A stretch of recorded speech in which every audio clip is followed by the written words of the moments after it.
Welcome to another edition of the Fans Week podcast, also on medium waves 1,575 kilohertz. From Paris, I'm Jessica Carter-Wilson. Macron's 1 cent fuel miracle triggers war on gas station margins, not taxes. By Jessica Carter-Wilson, fansweek.org. Paris, April 15, 2026. Today's news.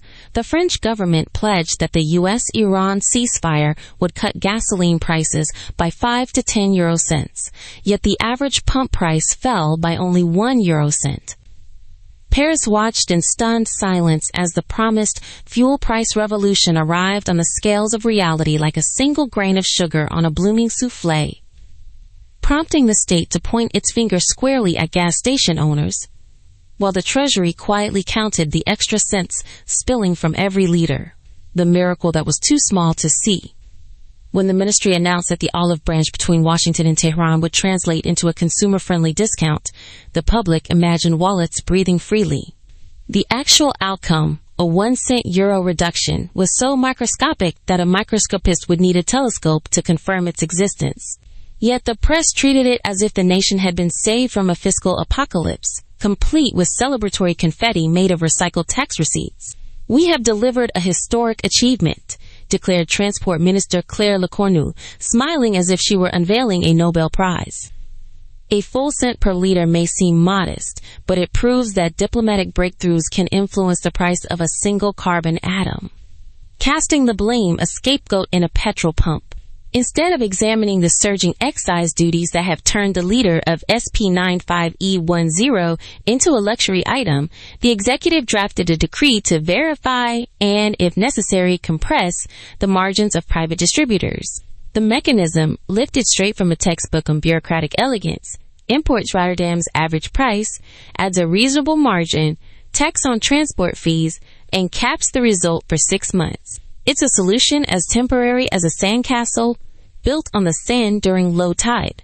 "The private sector is hoarding profits like a dragon guards its gold," announced an unnamed senior advisor to the Prime Minister, while simultaneously reviewing a spreadsheet that listed Bercy's excise revenue as the real dragon. "We must act now before the public discovers that the state's own tax levy is the true fuel of inflation. The real winners, Bercy's quiet tax choir. While distributors are threatened with a reasonable profit ceiling, the Ministry of Finance continues to collect excise duties that swell the price by several tenths of a euro per liter. The state's coffers, humming like a well-oiled engine, absorb the bulk of the increase, leaving little for the average driver but a whisper of a discount to remind them of the government's effort. We are not raising taxes. We are simply ensuring that every cent contributes to the grand project of French energy sovereignty," explained the Treasury's chief, who added that the next step would be to replace the orange traffic cones with miniature tax-collecting robots, princesses, press, and the art of distraction.